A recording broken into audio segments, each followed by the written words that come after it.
Yo tout le monde, c'est Alex. Je vous retrouve aujourd'hui pour une nouvelle vidéo. Il s'agira d'un point lecture. J'ai 4 livres à vous présenter, dont un... Non, j'en ai 5 à vous présenter, dont un e-book et un c'est de la philosophie, donc je vais passer très vite dessus. Euh, c'est considéré comme philosophique et j'ai encore du mal à imprégner tout ce que j'ai lu dedans. J'ai donc 4 romans papier, 3 en format poche et un en format broché. Et vous allez vite vous rendre compte euh, que ça ne suit pas du tout la pile à lire qui était prévue.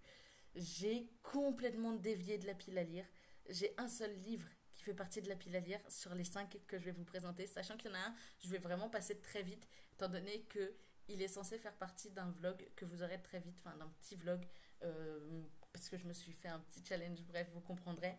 Et je vous en reparlerai à la fin, étant donné que je vais vous les présenter dans l'ordre de lecture. Mais du coup, voilà.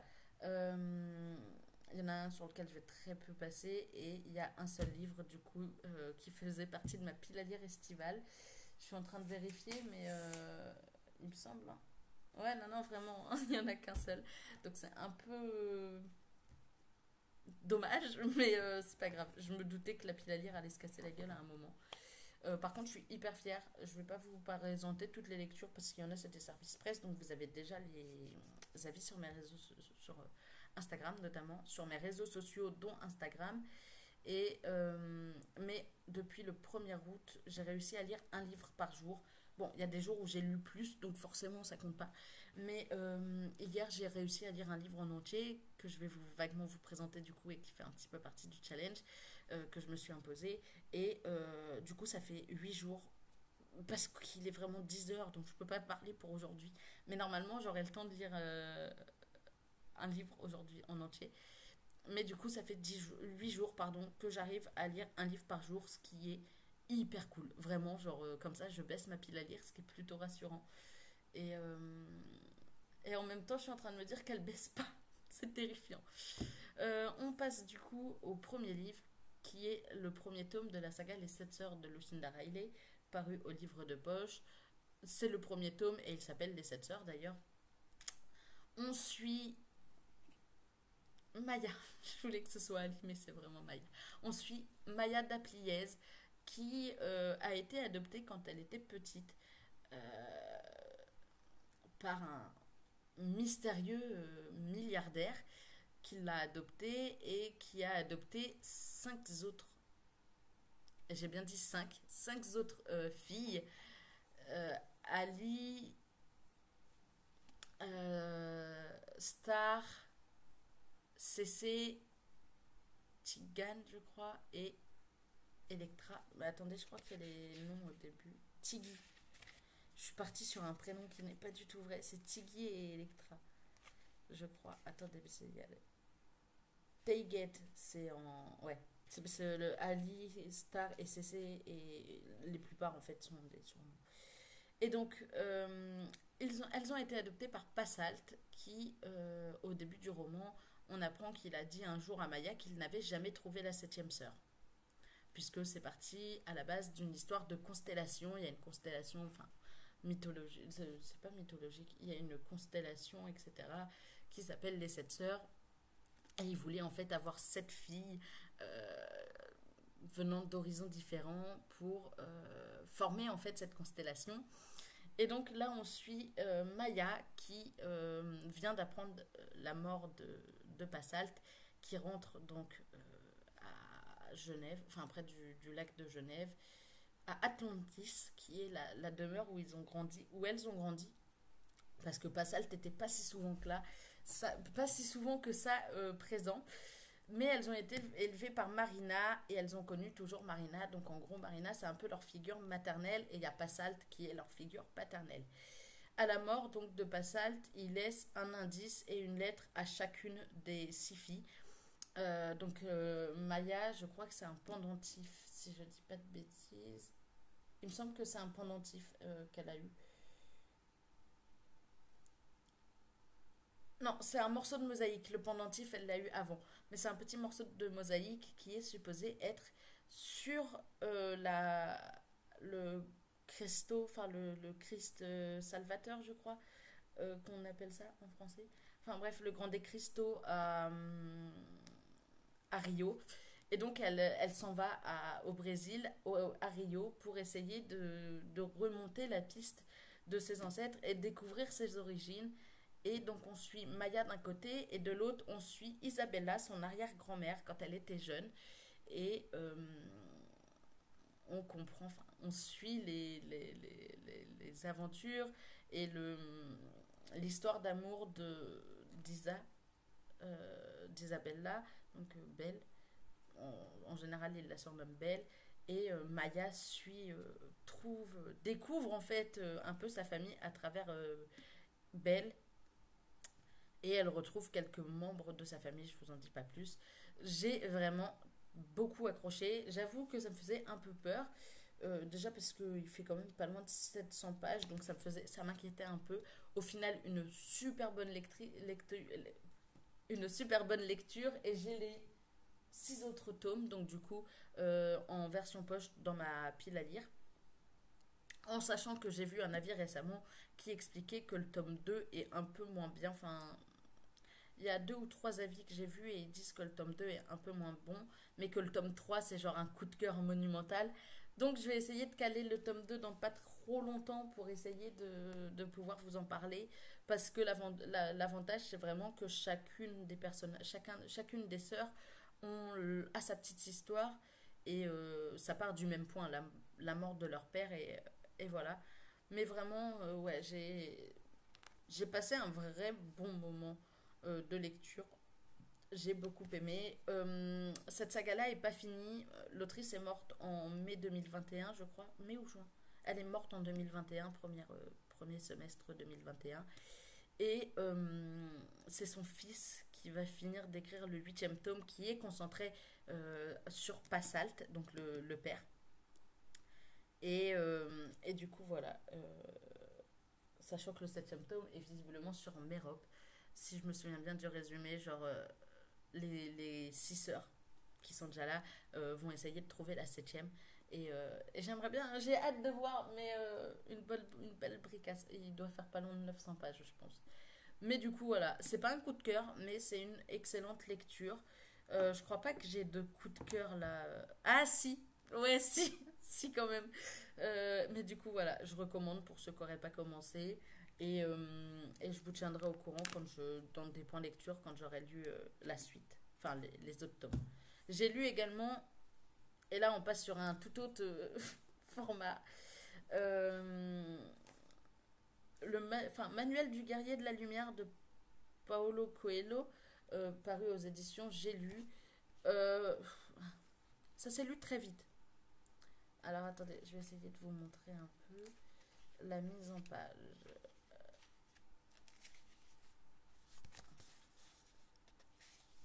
Voilà, je vais vous montrer. Tac. Il y en a qui sont.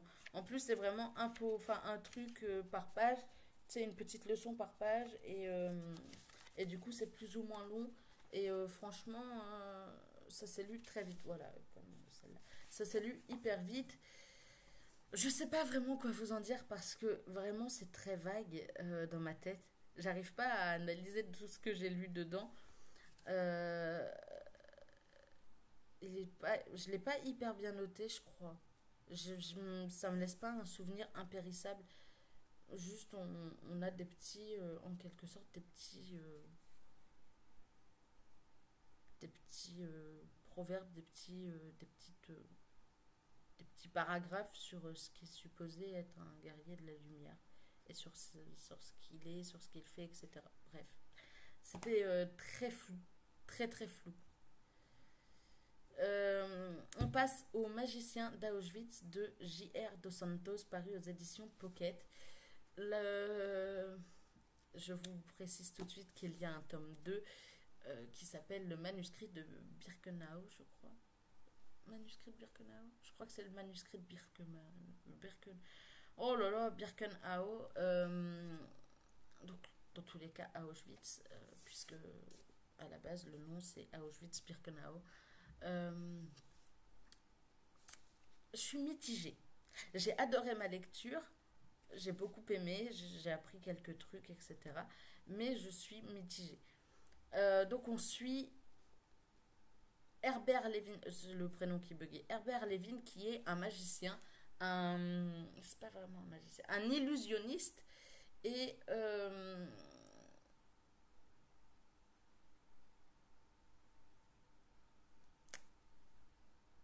le problème c'est qu'il est juif.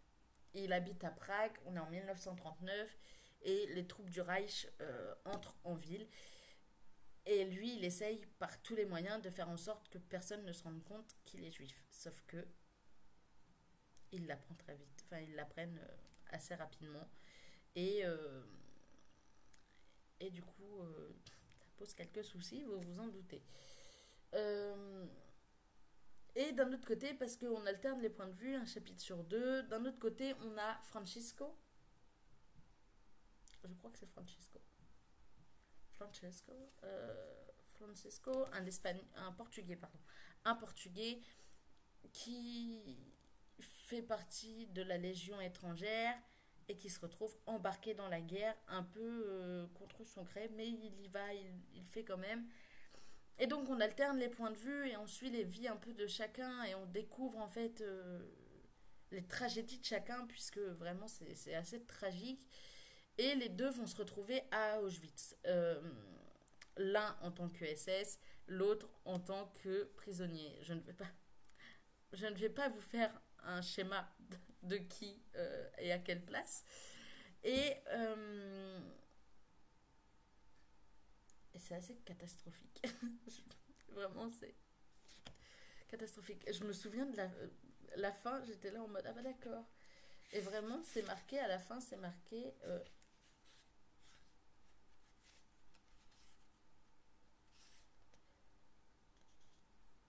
la suite dans le manuscrit de Birkenau qui sort le 6 octobre en poche, donc aux éditions Pocket. Je l'ai déjà précommandé, on va pas se mentir. Et, euh, et vraiment, donc on les suit, mais ceux qui veulent, enfin ceux qui préfèrent ce qui se passe dans les camps de concentration, vraiment, genre, accrochez-vous parce que ça arrive qu'à la 300e page, genre. Vraiment, ils arrivent à Auschwitz, mais très très tard. C'est extrêmement tard que ça arrive et ça prend énormément de temps. Excusez-moi, il y avait un bibé, il y avait une petite mouche, je ne sais guère. Vraiment, ça prend énormément de temps à se mettre en place et à arriver le fait qu'il soit à Auschwitz. Donc le titre m'a un petit peu crispé en quelque sorte parce que du coup, vraiment, le magicien d'Auschwitz, déjà, il n'est pas tout seul. Pour commencer, on ne suit pas que le magicien et en plus c'est quasiment pas à Auschwitz au final et ouais c'est ce qui m'a un peu bloqué mais sinon c'était une très bonne lecture et j'ai envie de savoir la fin de cette histoire, la suite de cette histoire donc j'ai hâte d'être au 6 octobre et d'avoir le manuscrit de Birkenau du coup dont je pourrais vous parler plus en détail. Enfin je pourrais vous dire mon ressenti en tout cas. Le dernier livre papier que j'ai, c'est 11, 11 Fake Dates, 11 Fake Dates de Samara Alves. C'est de l'auto-édition, il me semble. Elle avait commencé à publier elle a publié sur Fixia, je crois. Et, euh, et j'en ai entendu parler sur BookTok. Je suis l'autrice sur BookTok. Et je me suis dit, il faut que j'achète son livre. J'ai acheté son livre et je l'ai dévoré. Et il y a un petit sous-titre là, c'est ou jusqu'à ce que ça devienne réel. Je suis en train de chercher une page et forcément j'ai pas ouvert la bonne. Au début du roman, il y a la playlist qu'on peut scanner avec l'appli Spotify. Je l'ai pas fait. Me demandez pas pourquoi. Je ne l'ai pas fait, mais je ne l'ai pas fait. Franchement, c'était une excellente lecture. 370 pages en gros. Ouais, en gros 370 pages. On suit Laura qui a 25 ans, a une vie un peu instable. Elle n'a pas de copain, ce qui n'est pas un drame. Hein. Mais vraiment, c'est pas elle a pas de copain, c'est que à chaque fois ça part en sucette. C'est un fiasco total et à chaque fois c'est des emmerdes, que des emmerdes. Laura est un aimant à emmerde. Elle vient de perdre son job. Au début du roman, elle vient de perdre son job parce qu'apparemment elle veut prendre la place de sa chef ou que sais-je. Euh, on la suit vraiment. Toute première scène, elle est au resto avec un goujat. Il y a pas d'autre mot. En date et le gars se barre aux toilettes à la fin quand l'addition arrive. Et au bout d'un moment, le serveur avoue qu'il s'est juste barré. Il est juste parti. Et Laura doit payer alors qu'elle a quasiment rien mangé. Elle rentre, elle est un petit peu dévastée et elle rentre chez elle où il y a ses trois colocs, Emily,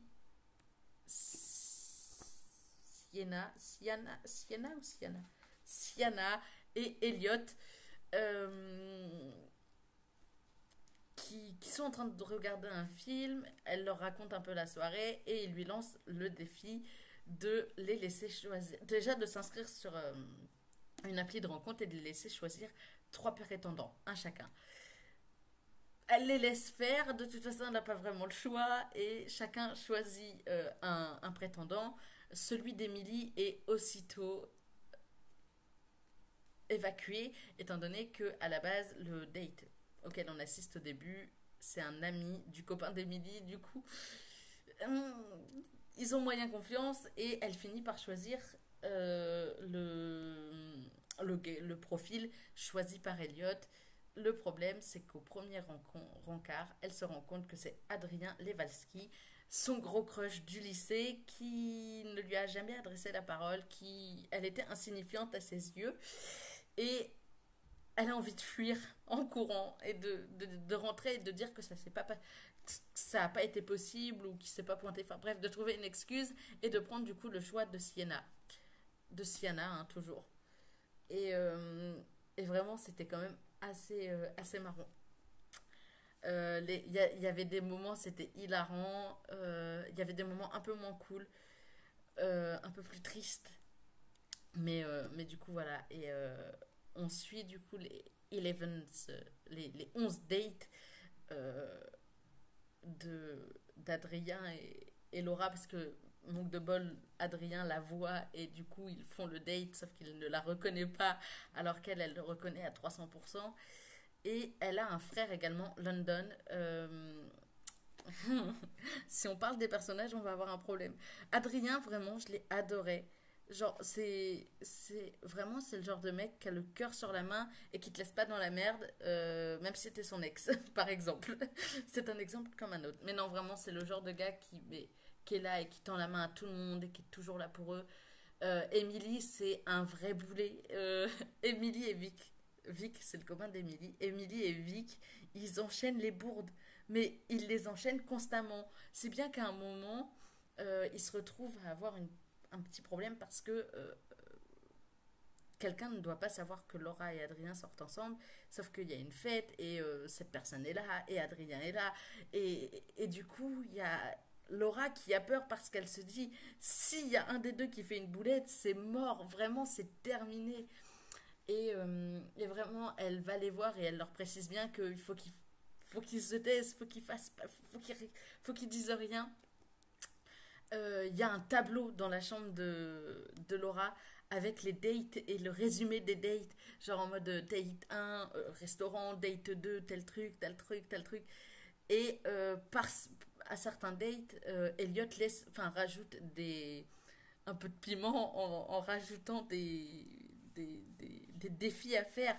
Et vraiment, les défis sont tous plus fous les uns que les autres. Il y a un moment où vraiment il prévoit une activité, mais Laura est pas bien, vraiment. Et elle le fait quand même parce que c'est un des dates et qu'elle a pas le choix. Et que, en plus, si elle arrive à faire les 11 dates, elle ne paye pas le loyer suivant. Donc forcément, forcément, elle fait en sorte de jouer le jeu. Euh, Après, c'est très vite dans le roman, on apprend que Elliot, c'est son meilleur ami à Laura depuis quelques années parce que Elliot est sorti avec London, donc avec le frère de Laura. Et London, mais je sais pas quoi dire de London. Il y a des moments, j'ai envie de le secouer, de lui taper dessus, vraiment. Et il y a des moments, j'étais là en mode, oh, il est choupi. Genre, il y a un moment, genre, je vais pas spoiler, mais il y a une scène à un moment où vraiment, il est hyper adorable. Si vous avez lu Eleven Fake Dates, 11 Fake Dates, venez me voir sur Instagram, on parlera de la scène du canapé. Si je vous dis London Canapé, normalement, il y a peu de scènes qui puissent vous venir à l'esprit si vous avez lu le roman. Et vraiment, il faut qu'on en parle. Genre, vraiment, à ce moment-là, j'étais là en mode, oh, mon petit cœur fond. Mais en même temps, genre, je sais pas, je le trouve détestable. Par moments, vraiment, il est détestable. Et il y a des moments où il est vraiment hyper adorable. Et vraiment, genre, j'ai adoré. Laura, bah, elle est un peu maladroite et elle a vraiment jamais de chance. En plus, elle fait des crises d'angoisse, etc. Et ça aussi, c'était hyper bien fait. Genre, elle précise que, genre, vraiment, elle fait des crises d'angoisse, etc. Juste parce que, bah, il y a sa timidité et du coup, elle est pas bien. Et vraiment, c'est juste sa timidité qui l'angoisse. C'est vraiment, genre, maladif. Et, euh, et c'est pas juste. Il n'y a pas de trauma derrière. C'est juste vraiment sa timidité. Et j'ai trouvé ça génial. Parce qu'à chaque fois qu'il y a un problème de santé mentale ou un problème de santé en règle générale, genre type crise d'angoisse, dépression, etc., il y a toujours un trauma, mais de malade derrière. Alors que là, non. Et vraiment, genre, j'ai kiffé cet aspect-là aussi. Et vraiment, l'autrice a super bien écrit. Et j'ai vraiment hâte. Par contre, si vous avez lu, on peut parler aussi de la dernière phrase. Enfin, de la dernière scène, en fait. Vraiment, si vous l'avez lu, venez, on en parle. Parce que vraiment, la dernière scène, j'étais là en mode. Quoi? Non, hein? Pardon, comment ça? Non. C'est un peu rapide là, guys. Mais non, vraiment, une super bonne lecture. C'est pas un coup de cœur, mais vraiment, il s'en est fallu de peu, de très très peu. Euh, je sais pas. Je me suis attachée au personnage et principalement à Elliot, puisque Elliot, vraiment, c'est mon petit chouchou. Il est adorable. Et, et Adrien et tous, en fait, ils sont tous adorables. Ils sont tous attachants à leur manière. Et vraiment, je vous le recommande. Si vous êtes fan de. Enfin, si vous aimez la romance, allez-y. C'est tout doux, c'est mignon. Il y a quelques scènes un peu plus dures, un peu plus compliquées. Par exemple, il y a une dispute à un moment et vraiment, j'étais là en mode. Mais vous êtes cruels entre vous. Faut pas être cruel comme ça, les gars, vraiment. C'est pas nécessaire. Mais vraiment, une super lecture que je recommande à 3 milliards de pourcents à tous les fans de romance. Et je discutais un peu avec l'autrice et vraiment, vraiment, genre, je lui en parlais en temps réel. Et donc, je lisais ça la nuit. Donc, elle s'est réveillée au petit matin avec un nombre de messages. Je pense qu'elle a eu peur. Mais vraiment, genre, je lui parle d'un moment, d'un truc, et elle me répond en mode ouais, ouais, il cache un truc. Et j'étais là en mode oui, merci, maintenant j'ai fini le roman. Je suis déprimée, je ne suis pas bien. Ça ne va plus. Mais non, vraiment, j'ai trop hâte. J'ai trop hâte qu'elle sorte un nouveau roman et que je puisse l'acheter et le lire parce que vraiment, elle écrit hyper bien et j'ai vraiment adoré sa plume. Euh, donc, à nouveau, je recommande. Le dernier que j'ai lu, je vous en parle très brièvement, étant donné que ça va faire partie d'une vidéo spéciale Nin Gorman. Il s'agit de La nuit où les étoiles se sont éteintes. Non, parce qu'on rigole, on rigole. Mais là, j'ai envie de mourir. Vraiment, hier, j'étais en train de lire, et à un moment, genre, j'ai les larmes qui me montent aux yeux. Genre, il y a une scène avec Finn et sa mère, et j'ai les larmes qui me montent aux yeux. Peut-être parce que j'ai lu. Ah oui, alors, faut savoir que La nuit où les étoiles se sont éteintes, j'avais commencé à le lire. Après, il y a eu quelques modifications, etc. Je pense, parce que j'ai des brefs souvenirs. Mais j'avais commencé à le lire sur Wattpad, quand c'était sur Wattpad. Et vraiment, genre, il y a une scène avec sa mère, hyper émouvante. Et j'étais là en mode, mais je sais ce qui va se passer après. Je sais où sa mère, elle va finir. Et vraiment, sa mère, elle est en prison, il va la voir. Et vraiment, la scène est hyper émouvante. Et j'ai les larmes qui me montent aux yeux. Et là, je regarde et je vois que je suis que à 25% du roman. Et j'étais vraiment là en mode, ah ah oui, d'accord. Donc on a déjà envie de chialer. Il nous reste les trois quarts du bouquin. Et genre, vraiment, juste une pépite. Donc on suit Finn qui part en road trip avec ses potes. Il y a une double temporalité, donc il y a le road trip où il est avec Kenna, Kurt, Jagger et Nate. Oh, c'est parti si loin, alors que vraiment c'est mon petit Nate. Si vous avez lu le roman, vous savez de quoi je parle. Nate, juste Nate. Si vous avez lu le tome 2 aussi, vous savez de quoi je parle. Je ne l'ai pas encore lu, mais je pense que ça va pas le faire. Et donc il part en road trip avec eux. Et d'un autre côté, on le voit, c'est 10, 9 ou 10 mois plus tôt, en famille d'accueil, etc. Sa mère est en prison, il déraille un peu, il sort, il suit pas le couvre-feu, etc. Et il finit par être envoyé chez son oncle Cliff à la Nouvelle-Orléans alors qu'il habite au Texas, à Houston. On a un problème. 7 heures de bus pour aller de l'un à l'autre, d'un endroit à un autre. Donc il est envoyé chez Cliff, ce qui est un peu lourd pour Finn parce que du coup il se retrouve très loin de sa mère et au lieu de pouvoir y aller une fois par semaine, il ne peut y aller qu'une fois par mois la voir. Et vraiment les scènes où il est avec sa mère, ça me met ça me brise le cœur parce que euh, très vite, ça arrive quand même assez vite, euh, il perd sa mère, donc elle est enterrée, etc. Et il perd le contrôle. Enfin bref, il y a tout un tas de sujets, dont le deuil du coup, la recherche de ses sentiments, etc. aussi. Et vraiment, Finn déjà c'est un petit cœur, ce gars. Il a le cœur brisé, vraiment. Il a le cœur brisé et il déconne à plein tube. Mais vraiment, il est attachant quand même. C'est un bad boy, mais pas dans le sens comme d'hab. Vous voyez ce que je veux dire? C'est pas le gars qui se donne un air, c'est vraiment, il est comme ça. Et vraiment, il est mais, adorable. Au début, on se dit que l'amitié entre Kenna et lui, ça va être très compliqué parce que Kenna, c'est le genre d'emmerdeuse qui parle constamment, mais vraiment constamment. Et en plus, elle te fait chier constamment en plus. Kurt et elle sont amis d'enfance, donc ils ont continué à traîner ensemble. Jagger et Nate ont rejoint le petit duo au début du lycée. Et vraiment, Nate au début est vraiment là, limite à s'excuser auprès de Finn en mode je suis désolée qu'elle soit aussi chiante parce qu'elle est mais intenable. Kenna est intenable, vraiment. Et ce livre m'a détruit, d'accord. Il y a des moments où je me tapais des barres parce que euh, ils font des conneries et ils rigolent et vraiment ils sont hyper potes. Et il y a des moments où c'est juste dévastateur, vraiment. Il y a une scène dont je me souvenais aussi, alors qu'elle arrive très tard. Je me souvenais pas avoir lu aussi long sur Wattpad. Mais il y a une scène où il y a le père de Nate qui est impliqué et vraiment, Paul Adams, t'as envie de le tuer. À ce moment-là, en fait, t'as envie de le tuer. T'as envie de le tuer, c'est tout. T'as juste envie de lui éclater la face. Et je vais lire le tome 2. Sauf que le tome 2, le jour où le soleil ne s'est plus levé, c'est le point de vue de Nate. On repart au début de l'année et c'est le point de vue de Nate. Ce qui veut dire que Paul Adams, on va se le recoltiner. Xander, Paul Adams. Je suis dépité. Xander, c'est un enfoiré. Paul, c'est un enfoiré. Au bout d'un moment, les gars, ça fait beaucoup d'enfoirés dans le même roman. Et vraiment, je suis pas prêt. Je suis pas prêt, je le sais.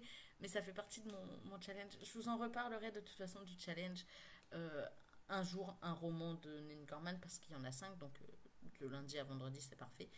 Et du coup, il faut que je lise le tome 2. Et j'ai pleuré toutes les larmes de mon corps hier. La fin. La fin. Le dernier chapitre. Pas le prologue, pas l'épilogue. L'épilogue, le début de l'épilogue. La fin du dernier chapitre et le début de l'épilogue. Est-ce qu'on peut en parler? On fait comment pour les frais de thérapie? Parce que vraiment, genre, j'ai vu la scène. Je lisais la scène et j'étais là en mode.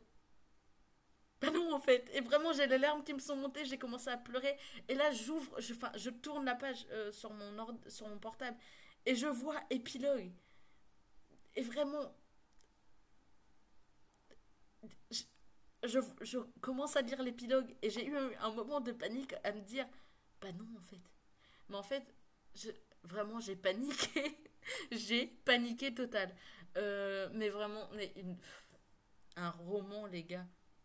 Il m'a déboussolé, il m'a retourné dans tous les sens. Il y a des moments où je riais et 2 minutes après j'étais en train de chialer et 3 secondes après j'étais en fou rire parce que Kenna sortait une connerie ou Nate faisait une dinguerie et vraiment c'était la scène de l'hôtel, du motel, du premier motel où ils sont, où Nate est à l'accueil et hurle, mais ça c'est hilarant. Et vraiment, juste après, t'as une scène avec la mère de Finn dans le chapitre suivant, et t'es là, t'as envie de pleurer, tu sais. Et vraiment, c'était hyper émouvant. Donc, bravo à Nin et à Marie qui ont fait un putain de travail. Je vous assure que si je me tape une thérapie à cause du tome 2, elles vont en entendre parler très longtemps. Mais, euh, mais du coup, voilà. Je vous en reparlerai plus en détail de l'univers, etc. Dans le vlog. Et je vous fais des bisous pour l'instant. Et je vous dis à très bientôt pour une nouvelle vidéo. Bye.